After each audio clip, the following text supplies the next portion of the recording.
Welcome back to the Four Score Sports Podcast, your play-by-play source. I'm Christian, and today I'm joined by Michael, Brendan, and Nick. Spencer's out today.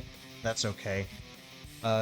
We got 5 things on the docket for today. We got the Lions living up to the hype. We got some Week 4 picks.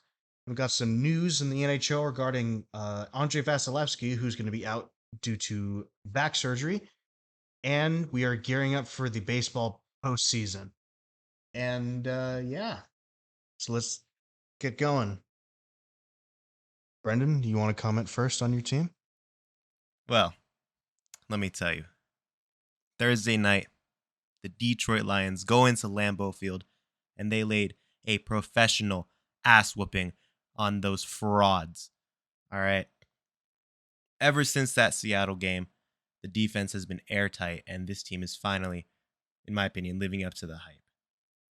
All right, there was some question marks before with that Chiefs game, the Seattle game, the Atlanta game, but now, after dismantling Green Bay in Ford Field North, as it was on Thursday, I believe that the Lions are finally set to take the North and are living up to their hype. The only thing that I have wrong with that game is that Jahmyr Gibbs barely touched the ball. My fantasy teams are in shambles. But other than that, Jared Goff is now my legal father. Aiden Hutchinson, dog. Sam Laporta, dog. Brian Branch, dog. All right. Brad Holmes masterclass. Can't say anything else about this team. I'm just finally happy after 20 years of supporting the Detroit Lions. And let's give credit to Dan Campbell too. What a interesting coach he is. Bite him in the kneecaps. Right. Kneecaps were bitten. As much as Jahmyr Gibbs didn't touch that ball, he was pretty efficient when he did.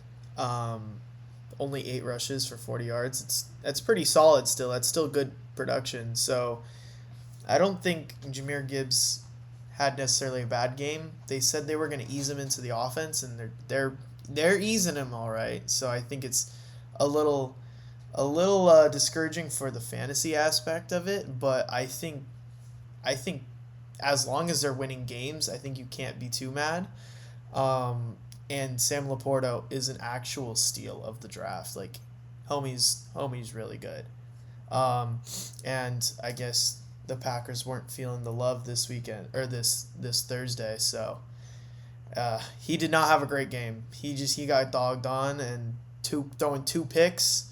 It's gonna be a learning curve for him. But learning to lose, not something Packers fans did when Aaron Rodgers was in town. So here it goes, and it doesn't help. Luke Musgraves got injured midway through that game, who is a very promising tight end. Oh, yeah. Lions haven't lost to the Packers in 2 years now. It's like, it just seems so. It doesn't just seem that besides like the results of this game, obviously, but like the Packers were just blessed with like quarterbacks these past few decades. Yeah.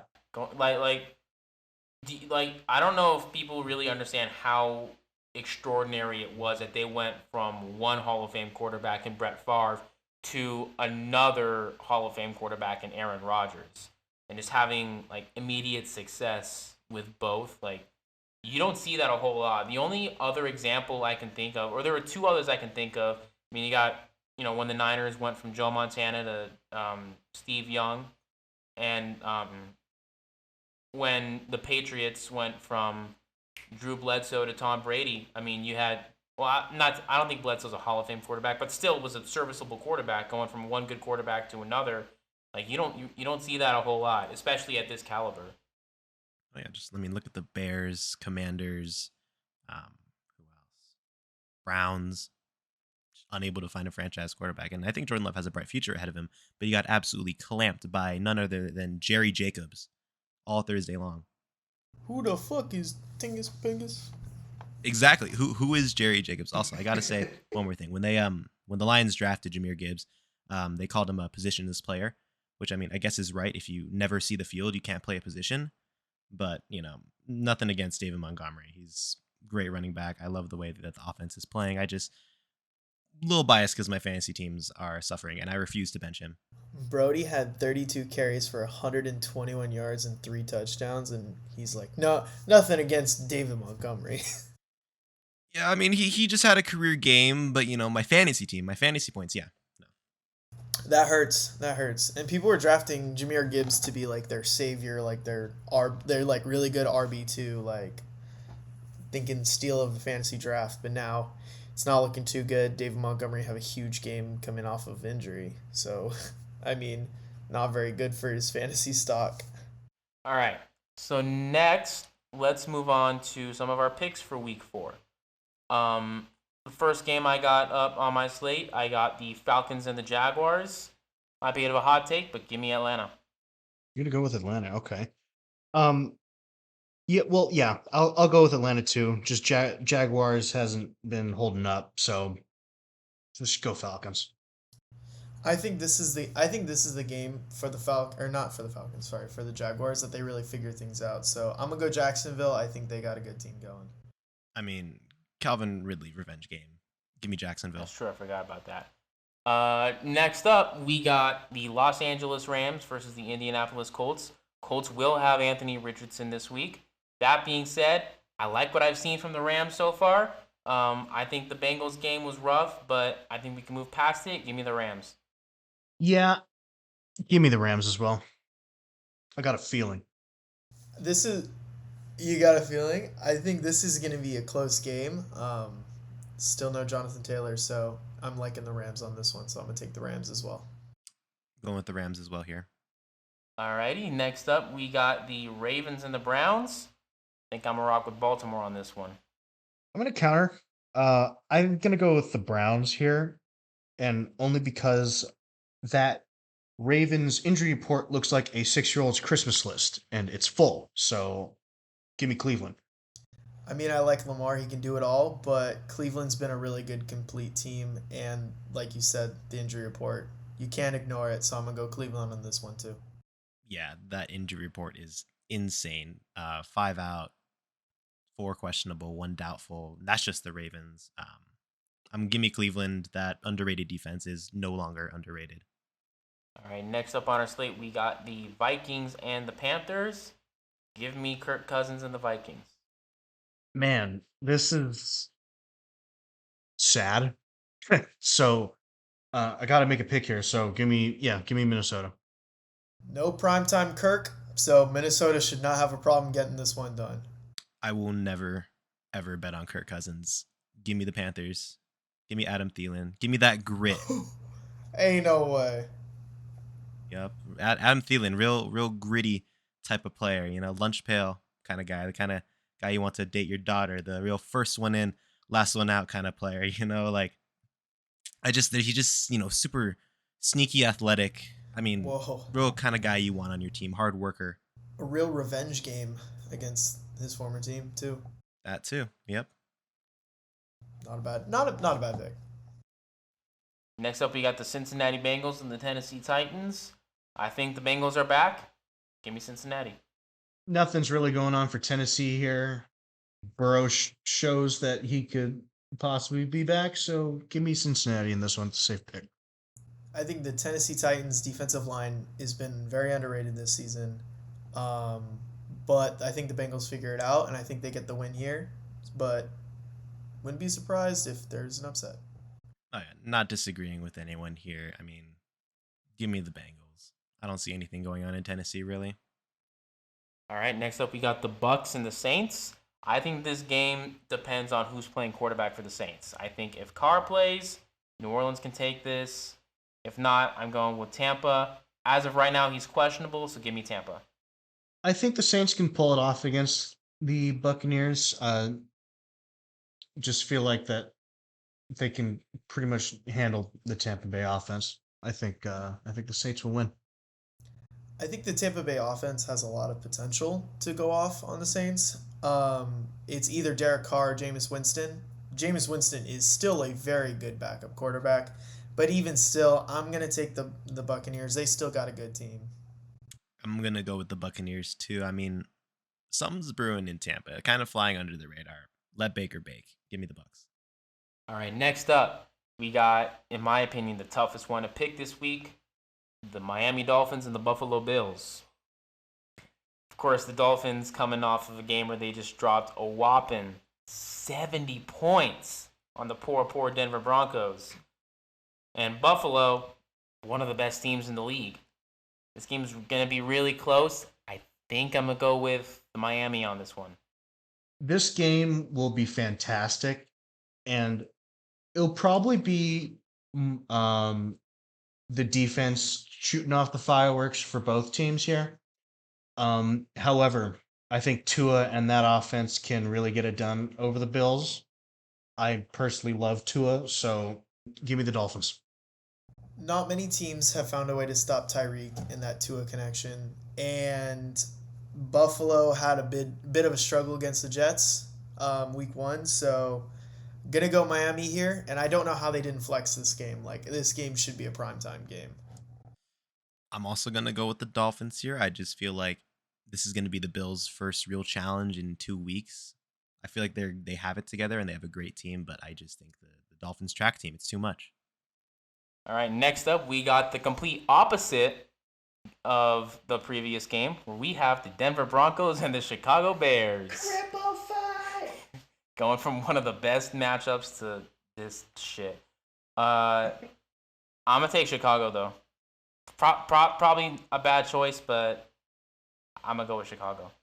They're both bad choices. I don't feel like, no one can blame anyone for being wrong in this one. I'm just going to go with the Bears only because it's funny seeing the Broncos getting embarrassed. For some reason, to me, that's hilarious. So give me the Bears. I think it's so funny. I'm the only one that has a legitimate reasoning behind picking the Bears here. I'm going to pick the Bears. I just think that they just got some really bad matchups. So I think the Bears aren't bad. I don't think they're that bad. So I'm going to go with the Bears. No. Broncos country. Let's ride. All right. Justin Fields cannot throw a ball accurately more than 10 yards down the field. You could put me in as the Broncos quarterback and they will win this game. All right. Believe in Broncos country. And also the Bears suck. Oh, boy. Okay. All right, next up, we got the Washington Commanders and the Philadelphia Eagles. I got a feeling. Ooh.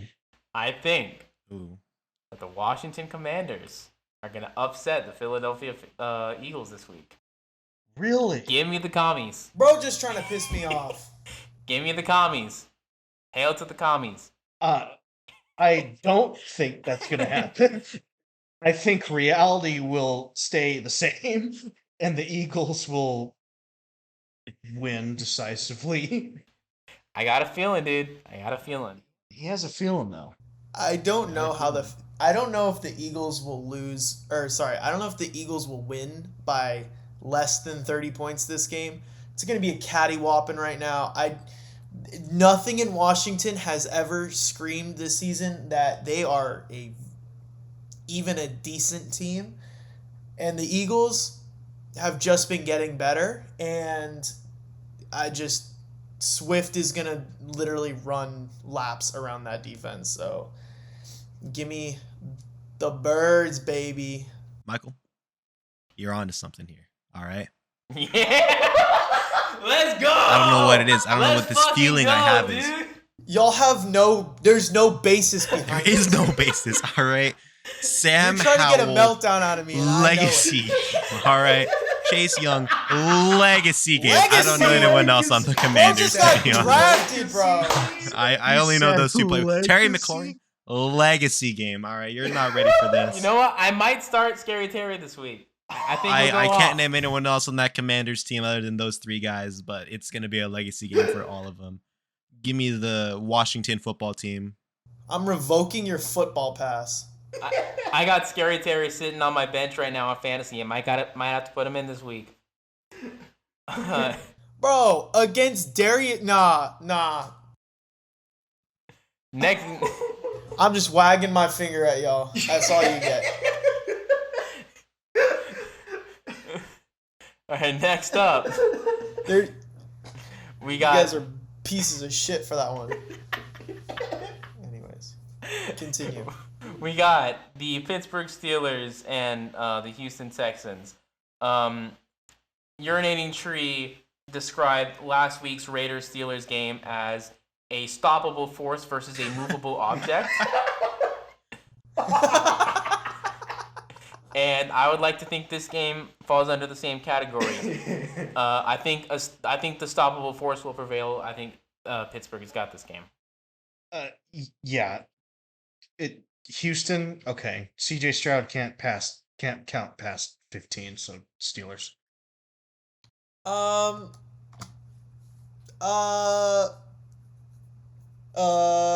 This is gonna be awkward. I'm gonna go Houston. They put the hurting on freaking Jacksonville last week. Why stop now? If y'all are gonna have an even worse take on the pick before, why not throw out a wild card? Give me the Texans. I mean, CJ Stroud may not be able to count to 5 without using his fingers, but that boy can throw a football. Yeah. Right? I mean, he's actually sneakily good. You look at his stats and where they rate, he's top 5 in, I think, passing yards and I think one other stat. I think he's sneaky underrated. I think Tank Dell is, that connection is really good. And also, a lot of my friends are Steelers fans, and I hate all of them, so I'll never pick the Steelers ever. So give me the Texans. Shit. All right, that does it for the morning slate. Going into the afternoon slate, we got the Raiders and the Chargers. Worth noting that this game is in Los Angeles, so it will be a home game for the Raiders. That being said, the Chargers are... Bro pointed out that for nothing. That being said, though, the Chargers are a way better team. Jimmy Garoppolo's playing, so that's just an automatic win for the Chargers defense. Yeah, I'm going to go with the Chargers. I'm going to go with the Chargers, too. It's just the better team in this matchup. Give me Herbert and the Chargers. I need Austin Eckler to play. Austin Eckler plays, they're winning by 100. Austin Eckler doesn't play, they're winning by 99. The Chargers all the way. I just wanted to comment on what Michael said about Jimmy Garoppolo. I got to represent Spencer since he's not here. He would throw a fit if he heard what you said about Jimmy G, but I'm still going to go with the Chargers. He is not fucking good. No, he's not. He's a Put system AOC in. quarterback. Put O'Connell in. Put O'Connell in, for fuck's sake. You got to represent Spencer, though, even though he's not here. Put Nathan Peterman in. Dude, the GOAT? I have that. a Nathan He would Peterman be so much better card. than Garoppolo. I'd love for them to put him in. Did we all pick? Oh, I'm yeah, sorry. shit, yeah, we all picked. picked, right? Okay. Yeah. Yeah. Cut the cap. The next game we got the Arizona Cardinals versus the San Francisco 49ers. San Fran's got this. I got a feel. I'm kidding. I was trying to If say. Spencer were here, I would have totally ran out with that joke. I would have done that completely. But no, yeah, 49ers. Go ahead. Just 49ers. Yeah, no, me too. Listen, okay. I'm not saying.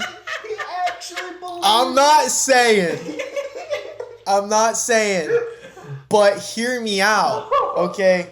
This Arizona team embarrassed the Dallas frauds, bro. Like, I don't know what you want me to say. Their juggernauts in the Super Bowl just lost to freaking the Cardinals. Bro, name their quarterback. Bro, freaking me? Literally, I'm better than Josh Dobbs. So I don't know what's going on. But I will take San Francisco. But if another upset happens, listen, Kyler Murray's out of a job. Kyler Murray better go to Taco Bell. Like, he needs to figure something out. Like, he needs to take advantage of California minimum wage. Bro took us on the whole ass journey. Bro went from the Shire to Mordor just to tell us he's going with San Fran. Give me the 49ers. I'm gonna partially agree with you here, Nick. I think that Arizona is the perfect trap team this year. Kind of like the Lions from last year. Like they're gonna put you to work every game. They're not gonna lie down and die, and that was proven last week with the Cowboys. They just came out and just embarrassed the Cowgirls. But yeah, no, I don't. I got to be smart here. If I was a betting man, I wouldn't bet on the, Cardinals, even though, as much as I'd love to. Give me the 49ers. All right, next up we got the New England Patriots and the Dallas Cowboys. I think the Cowboys are frauds, and last week's game proved it. Give me New England. Mac Daddy all the way. Nelevic I think the Cowboys will I personally think the Cowboys will recuperate here after that loss. I don't think they're going to go 2 in a row on this, on just losing to subpar teams. So I'm going to go Dallas on this. Listen, Mac Jones has no relation to Michael Vick. He's not left-handed. He has no mobility. And to be honest, he don't hurt dogs. So He's the So you fastest think- white guy I ever, think dude. with that being said, the more complete team here is Dallas. And as much as it pains my Philly heart to say, I'll take Dallas. I mean, I'll never pick the Cowboys ever. I'm sorry. All right. I will never pick the Cowboys. And they got embarrassed last week by the Cardinals. And I just think the Patriots are going to pull it out. There's no reason. There's no explanation. It's just I hate the Cowboys. And Mac Jones is my father. So, yeah. All right, next up, we got the Sunday night game between the Kansas City Chiefs and the New York Jets. Before the season started, this would have been a marquee matchup. I mean, having two of the best ever to go at it, Mahomes and Rodgers. So now that Rodgers isn't playing, give me Kansas City. Kansas City. I have nothing else to say. Give me Kansas City. There's no reason why they lose this game. If they lose, They're really Patrick Mahomes is a fraud. His rings would be revoked. I mean, yeah. There's no Zach Wilson legacy game incoming. It should be the Chiefs. That team is one loss away from falling apart. And this will be it. Yeah. Give me Taylor Swift's children. Nick! Oh, I can't wait to see 50 Taylor Swift posts. God damn it. Man. We were doing so well without saying the T word. Oh, it's horrible. Man. And, you know, Give Taylor me Swift Taylor really put Swift's Travis Kelce on the boyfriend. map. All right, give me New York. I'm changing my pick. Give me the Jets. I want to pick the Jets as a joke so Give me the badly, just because, like, fuck all the Taylor Swift posts. Give But me my Taylor heart Swift's Nah, you boyfriend. motherfuckers made me change. You motherfuckers made me change my pick. I'm rocking with New You York. know what? Zach No, Wilson give me legacy. Mormon Brady. so Let's go. proud of That's Zach what I'm Wilson. saying. I changed my mind. We're changing it. Me too. You know, just for the sheer fact, like, do you know how funny it would be to have the NFL and every single media outlet posting Taylor Swift just for them to lose to Zach Wilson? Dude. Oh, I think it needs to happen. wait. Can the Mormons kiss their children? Nah, he's got to get his rings revoked now. I mean, 6 is on and off the field. You You heard know? it here from me first. The relationship is a publicity stunt. But that's another rant I for think another it's day. just Go because ahead. Travis Alright, the last Kelce's game got we his got, eyes on That'll be another. Shut the fuck up. 2-hour-long We video. got the Guys. Monday night game between the Seattle Seahawks and the other New York team, the New York Giants. The Giants proving themselves to be one-year wonders. Give me Seattle. Bro went from Danny Dimes to Danny Derps, bro. Give me Seattle. Damn! Don't be so mean. I think the Giants suck, so give me the Seattle Sea Cracks. Don't be mean. Proceeds to say. Secret. No need to be harsh. Just be mean. Just be mean. I mean, yeah. Is Saquon back this week? Genuine question. I don't think so, right? I don't think so. I no. don't think so. Oh God, I want to pick the Giants as a joke. No, Do it. Seahawks. No, Do it. Saquon. Do it. Yeah, I'm I want to look at the looking injury report. Breaking news: If you Taylor Swift dating check the DK injury Metcalf. report God damn it. God bless her. Yeah, I'm looking up Saquon's injury status right now. I mean, even then, it he's- shouldn't make that much of a difference. He's back at practice on a limited basis. Yeah, no, either way, I'm still going with Seattle. So that does it for week 4. Oh yeah. Interesting picks that we got going on. Yup. Okay, let's move on. I forgot to say this in the intro, but we're going to talk about the Damian Lillard trade. So, where's the details up? I need the details up. Oh yeah. I have the details. Okay, go ahead. If you want me to start reading. Yeah, please. Okay, so just buckle in. This is a doozy of a trade. So we're gonna start the Bucks. They receive Damian Lillard. That's it. That's all they get.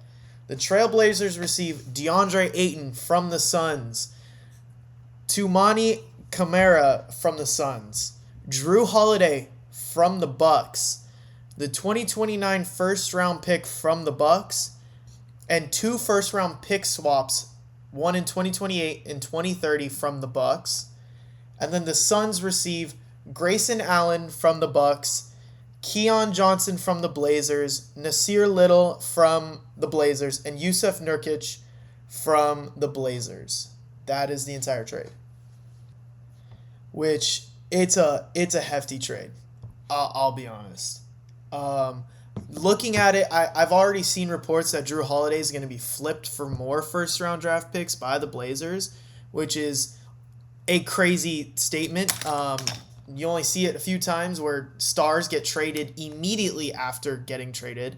But I've already seen so much trade buzz around Drew Holiday getting sent around for another lap around the league, and which is in talks about being another three-team trade with any team that's willing to bite on 2 first-round draft picks, which is currently the price for Drew Holiday. I mean, initial thought with this. I mean, Dianne Feinstein survived, Pearl Harbor, World War II, Korea, Vietnam, 9/11, COVID, the Cats movie. But, I mean, just imagine Damian Lillard on the same court as Giannis. Just think about that with me. That may be the most impressive thing out of the whole list. Scariest, in my opinion.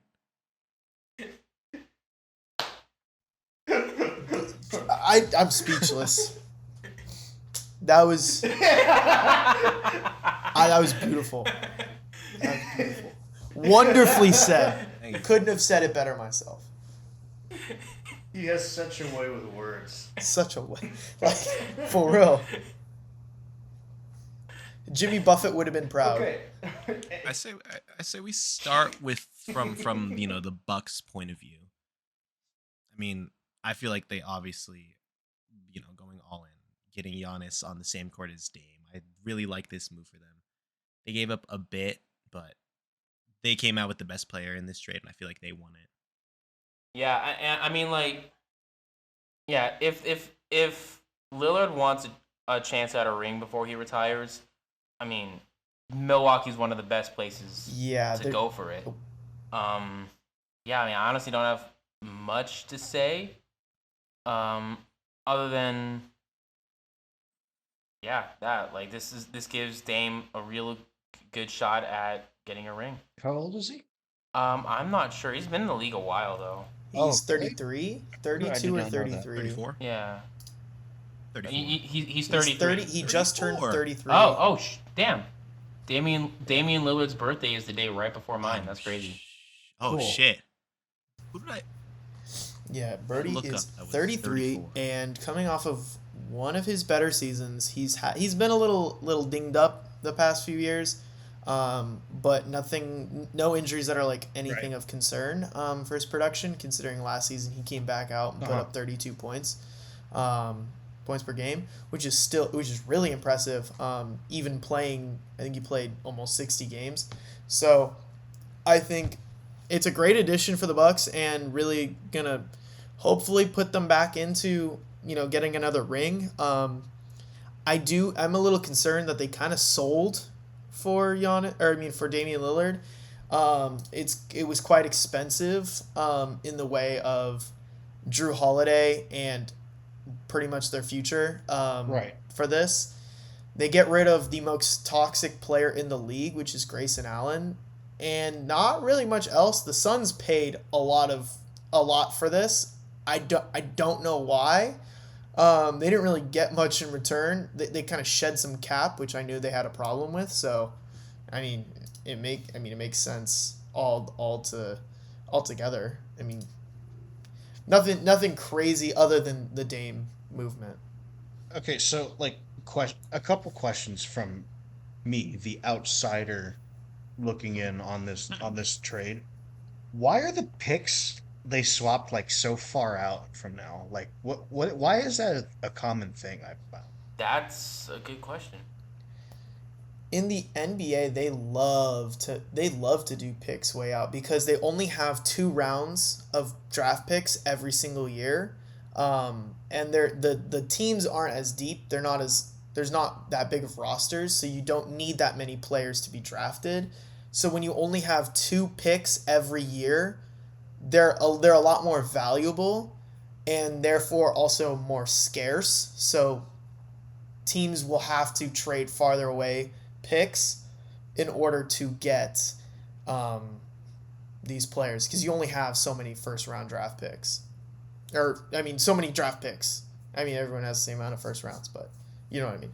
Okay, so and from my understanding, the Suns brokered this trade, like they just assisted,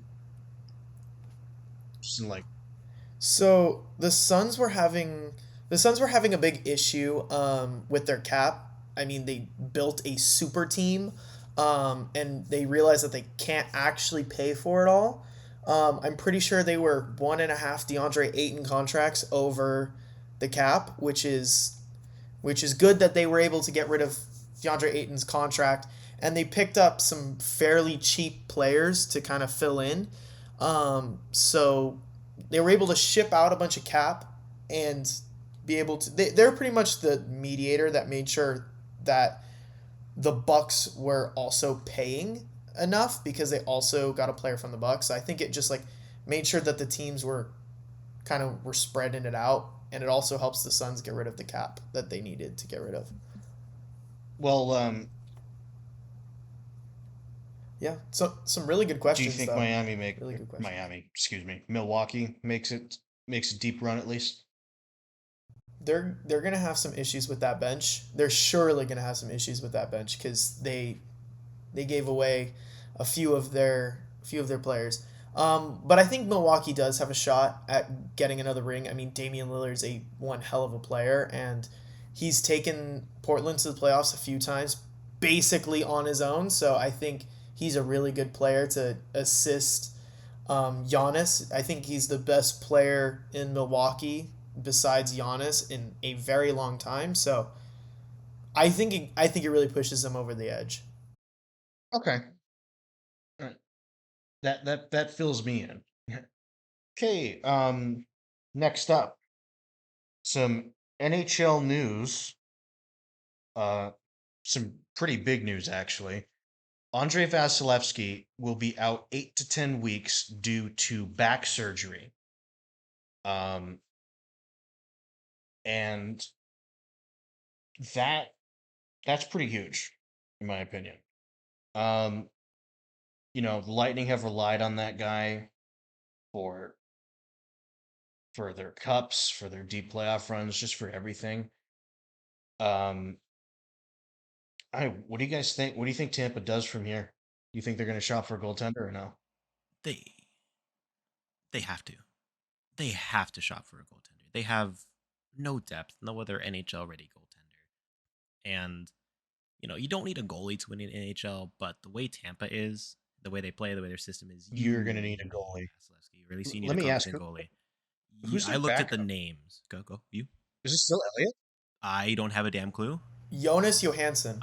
Oh, And then they have NHL 23 legend Hugo Allenfelt. I'm sorry, who? Yeah, I don't have a damn clue. Listen, medium starter potential Hugo Allenfelt. oh, okay. Oh, Yeah, he's gonna get his chance to start for sure. That's for sure. Yeah, no, I'm fucking with you. It's you don't play the game. I forgot, but yeah, they have really no one. They got to make a move somewhere somehow. I mean, I know a team with multiple starting goalies that they could trade with. That may or may not be the city I'm living in, but Oh, I don't really know how they're gonna make it work. Okay, wait. Was Vasilevskiy like placed on LTIR yet, or like he has to? that's what I was gonna ask. Like, I'll check right now. Vasilevskiy, because I don't think he is. And honestly, If he's not, that's a big problem for them. Oh, yeah. They're well over the cap right now. how much? They're about 7 million over the cap. Jeez. Okay, yeah, they're gonna have to. And I don't even know what his contract is. Whatever his contract is. He's Maybe, like, the got richest. he's on a 9.5, a 5 by 9.5. There's 5 left. I don't know how much it started with. Yeah, okay. So, yikes. Um, they're gonna have to put him on LTIR. I mean, I have nothing else to say about that. Um, who who are those like goaltenders that they could just rely on for like a year? I mean, like Um, who's out there? I think Yaroslav Halak would be a good pickup. Lock's a good one. Brian Elliott could work. Elliott's been there. Aaron Dell maybe, Are we on the same but website right now? we're probably both on NHL.com. Yup. Because I'm looking at NHL.com and those were a few options that they had, and so I mean, those are good picks. yeah, I solid. mean, they're not bad. But I don't really know who else is like a good rental goaltender because everyone's looking for their guy. So, I mean, maybe the Kings shop out one of their 3 goalies in their tandem, but Perhaps. they're all 3 not looking too hot right now. So we'll see what ends up happening. My biggest problem with this injury isn't necessarily what Tampa Bay is going to do because to be honest, I don't give 2 shits what they do because that team is really freaking good. And yeah, Vasilevskiy's their backbone of that, literally their backbone of that really good team. But I think the team is still good enough to have a serviceable goaltender and still win, still make the playoffs. So my biggest issue is what happens to Vasilevskiy because back surgery, especially in the NHL, is no joke. You've seen that most notably with Sean Couturier, which we've talked about recently. He's also been going through mad back problems. He's had 3 surgeries, I'm pretty sure, in the last 2 seasons to fix that back, and we don't even know if he's 100% yet. So this seems like it could be a big problem, and it could be a nagging problem, and if you've got 5 years left on your deal, oof, you might be in for a long 5 years. So I know, especially as a goaltender, your back is very important. So it could be a little scary for Vasilevskiy, and I'm worried for him. He's the Lightning's best player. I mean, there's Point, Stamkos, Kucherov, Hedman, but Hedman is the best player on that team. I mean, I'm looking at a few backups on other teams. You know, the teams that have like tandems or are willing to give up one goalie. There's a few names I thought I'd throw out that may or may not be on the trade block. You have Gustafson, who's sitting behind Fleury. One of those 2. Gustafson just signed that extension though. Yeah, so which is the last thing maybe they go after Fleury. You got Swayman and Olmark in Boston. Obviously Aiden Hill, Logan Thompson in Vegas. Francouz in Colorado, Antti Ranta. Just a few names I thought I'd throw out. I know Christian will react to this. Phoenix Copley. He's now a backup. Yeah. Well, there's a few names that they could go after for cheap, but that's if Vasilevskiy comes back completely healthy from the surgery too. Yeah, which is not easy, it's not even like a task. Like that's just not easy in general. Like, and like LTIR things aside, you know, circumvention talk, that's a whole discussion for another day. I think this one's like actually like a legit thing. Because, on top of, being the best goalie for them, he did carry them to cups. So, you know, it's it's it's gonna be quite it's gonna it's gonna be quite the scramble to look for a goalie if you're Brisbois, I think that's his name. Um the general manager for Tampa Bay. And yeah, just you can't ride on only Jonas Johansson and then whoever else you said earlier.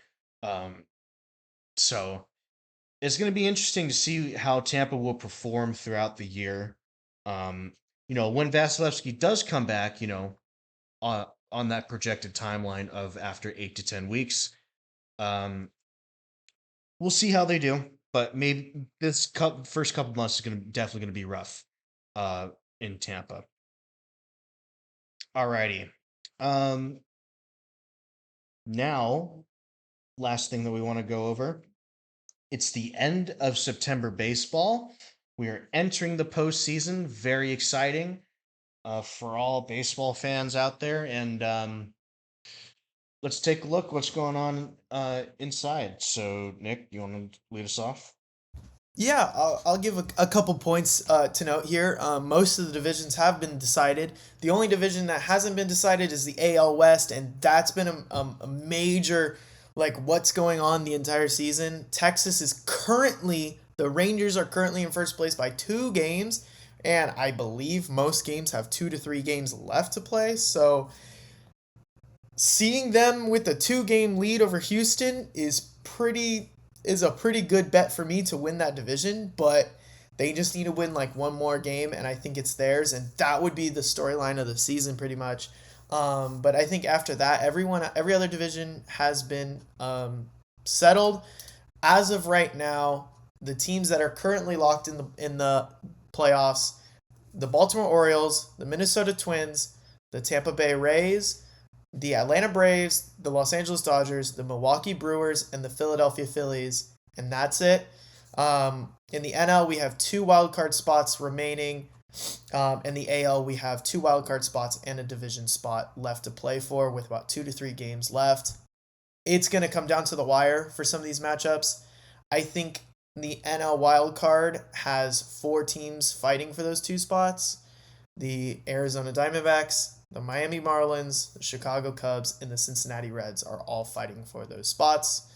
What do y'all think? I'm sorry, I may have missed it. Where's San Diego in all this? San Diego is currently in, what is it, 6th place for the wild card. They're 3.5 games back, so I believe they have been mathematically eliminated from the playoff contention. So they're done. Yeah, they're currently sitting at a fat 500. They're 80-80. So I think they're done. I think that's safe to say. I don't know. They have 2 games left to play, so I don't think they can come back from that. Yeah. One word: hack. Hack, baby. I hate the Padres. Okay, I'm sorry. Just a little Dodger fan coming out in me, but no, yeah. That sounds awesome. What's going on in the Rangers division right now? If Texas can hang on to that, or I'm sorry, did you say it was Houston leading, or Houston or Texas? Texas is leading. Texas is hanging on by 2 games. Okay, yeah. And who would Houston play if Texas holds on? If Texas holds on, Houston will probably end up playing Toronto, I think. Really? Or no, they might actually end up playing the Twins. I don't remember how that tree flows out. Let me get the standings up. I should have. Yeah, you can look it up real quick. Something I also wanted to point out to actually kind of show y'all how kind of crazy the season's gonna, how crazy this division's gonna end. Texas and Seattle are currently playing, and that series is going to basically determine who's got the good shot for it. As of right now, the Mariners are beating the Rangers 8-0 in the top of the 8th. So they're going to gain a game. And Houston's playing Arizona, and Houston just won tonight. So as this final series kind of shakes out, it's going to be interesting to see what ends up happening with that Texas and Seattle series, because once again, those are division games, and those really matter come whatever ends up happening. So hopefully we see a really exciting end to this game, end of the season. This is the biggest thing we're watching right now in the MLB. So really nervous, really excited. Whole day filled with emotions for those teams. Yeah. What I really want to see, and because before I really got into baseball, I have never seen this. I want to see how Baltimore does in these playoffs. Been a while since they've been in, for at least my understanding. Well, when was the last time they made it? It's been a couple years. I don't remember. It's been a while. I don't And remember to when it was. answer your previous question, the Astros are going to play the Twins. Okay. And Toronto is also in that wild card. They're currently in a wild card spot. So Houston and Seattle, if the Rangers win, Houston and Seattle are then going to be fighting for the third and final wild card spot. So if that, throws a little layer onto it, that Houston and Seattle are currently fighting for the third and final wild card spot if they don't even win the division. I see. Oh, and another thing another fun thing I saw, I don't remember if it was exactly 14, but this ends a 14-year streak where the Yankees or the Red Sox have been in the playoffs. We are going to see a playoffs without those two teams, which is exciting, and finally other teams are getting in and get the chance to play. So I think that's fun, and boo Yankees. Yankees lose, of course. The Yankees lose. Yep. Same thing with the Mets. Pack as well. Hate the Mets. Sorry. Oh, the Mets. It's funny. They spent so much money on that team just to get embarrassed. God, man, money can't buy everything, man. It's just two things money can't buy: happiness and Champions. good playoff teams. Yeah. So even teams that make it to the playoffs. yeah, I mean, oh my God, how embarrassing! Crash and burn. I mean, I've said this before, and it applies to the Mets and the Padres. It doesn't matter if you have all the best players in the world on one team. If that chemistry isn't there between them, it's useless. Yeah, I mean, you can have all the highest end stuff or people or players, and just the team is as good as the coach who's coaching them is how I like to go about it. And honestly, these managers, it might be a manager problem in New York, we discussed this in our very first episode. Was it a Buck Showalter problem? Maybe. Or was it a player problem, with all the ego, with all this money that they're getting, and then all of a sudden they just fumble it. So, and same thing with the Padres. Padres had a good payroll, didn't they? One of the highest in baseball. Pretty decent. So, I mean, Yeah. Again, it's just players that have the shittiest attitudes when it comes to being paid, and then once they get paid, they sit on their thumbs. So, anyway, I'm going off on a tangent here. So I feel like these playoffs will be exciting.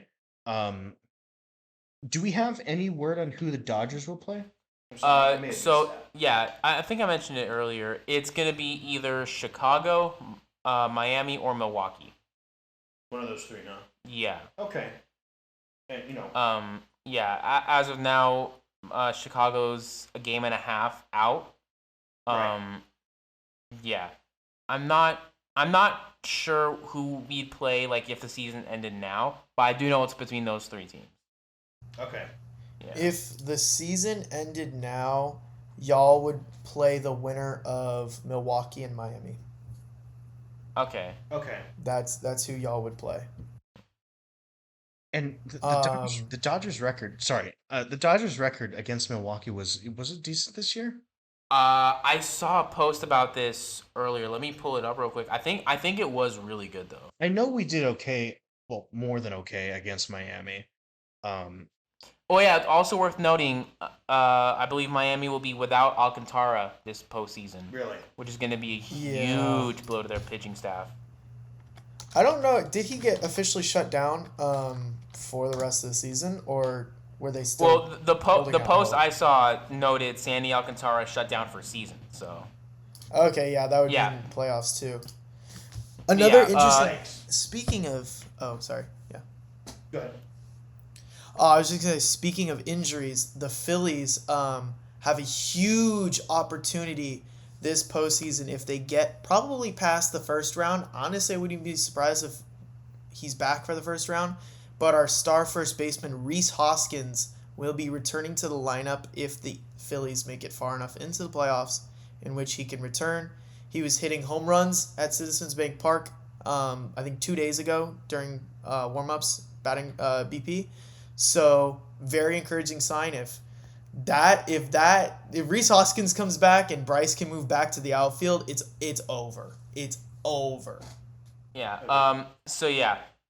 Against Miami and LA were 3-3 against each other. So right down the middle. Oh, okay.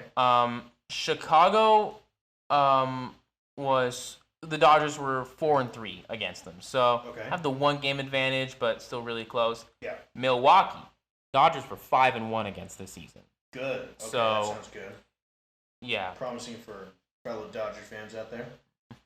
But I mean, we'll see what happens. Again, if we do play Miami, I think all of these are winnable for the Dodgers. Especially if we play Miami, them not having Alcantara is going to be a big blow. Yeah. Sorry, go ahead. I was just gonna say Alcantara has been actually very mediocre this season, but Really? Alcantara is their ace pretty much as of now. Yeah, he was on my fantasy team, and this season was not a great season for him, especially considering his Cy Young winning season last year. If I'm not mistaken, he's currently holding over a 4 ERA right now, which is significantly better than what it was before, and he's only got 150 strikeouts. His numbers are down across the board. He's basically been an average pitcher this season. Going to be fun October baseball coming up in just a couple days here. What is there official date for when these will start, or no, not yet? I know the last day of the season is this Sunday, October 1st. That's like the final day of the season. It's actually technically Monday. Monday Monday? is technically the last day because the Marlins and the Mets are finishing the top of the ninth of a baseball game they played on, was it Thursday? They're going to finish that game on Monday. Yeah, postponed. Are they just going to play the 1 inning? Yeah, they're literally playing the top of the ninth, or they're playing the ninth inning, and that's it. Interesting. It's very interesting. I don't know why. And what's the game? It is the Mets and the Marlins. Give it to fucking Miami. Miami is winning the game 2-1 currently, with runners on first and second. And where's first and second for Miami? I don't know where the game is. Hey, actually, I got a feeling. Yeah. Are they? Do you know if they're selling tickets to this game? No, probably not. They're probably just gonna play it with nobody in the stadium. The rest of the game's literally gonna take 15 minutes. They're literally dressing, warming up, stretching, conditioning. That 15 minutes of baseball. Were there that's what it says on the MLB website. Are there outs? No more games. Are there outs? Yeah, it says there's 2 outs. It says there's 2 outs in the top of the ninth. But I don't know if they're gonna actually play this game. In the past, they've just straight up canceled the game and they've just given it to the Marlins. Honestly. It says that it's scheduled for Monday, October 2nd. So I don't know if they're really gonna play it, but that'd be funny if they did. Within the 5 minutes, It is 5 Francisco Lindor is going to hit a solo shot, and they're tie going to the ball game. Tie the ball game. Oh my god, Dude, that's so funny. It goes like 9 innings into extra. Oh my god, They just end up playing a full game. I would be so mad. That's hilarious, bro. But the playoffs officially start on Tuesday, October 3rd. October 3rd. And for context for our listeners, this is being recorded on September 29th, a Friday evening. But yeah, otherwise will be a fantastic postseason. exciting. Some new teams coming in. Rangers and Baltimore. Yeah, Rangers and Baltimore coming in for these playoffs. And yeah, anything else to add? Yeah, really quick, just so everyone's aware, usually at the end of the season, a bunch of really mediocre teams or very underwhelming teams absolutely fire their entire coaching staff, which is always so funny to watch for me. And the the Mets just started, or fired. the Giants started it today. Yeah, they just fired Yeah. Gabe Kepler today. Yep, former Phillies manager. He was And also, trash, let me- didn't know how to use a bullpen. Let me just say, going through all the comments under all the posts of him being fired, it's so funny to me as a Dodgers fan. A couple years ago, when they had their 107 win season, Giants fans were talking about, oh, the Dodgers should never have gotten rid of Farhan Zaidi, or however the fuck you say his name. They should never have gotten rid of him. You know, he came to the Giants because he wants to win, and now all of them are saying it should have been him getting fired and not Gabe Kepler. I mean, they were talking all that shit about how he was much better than Andrew Friedman, and Oh my god. here we are now. These fools. And what? The game just finished? Yeah, 6-2 Dodgers. Dodgers just won? Hell Yeah. Hack. That's my new favorite word. Hack. Anyway, sorry. A little unprofessional there. So, yeah. Fun, exciting baseball coming up. And that will do it here for us at the Four Score Sports Podcast, your play-by-play source. Again, I'm Christian, joined with Michael, Nick, and Brendan. Spencer's out today, but he's here with us in spirit. And thank Always you in our guys. hearts. Thank you very much for listening, and hope you guys have a good rest of your day. Peace.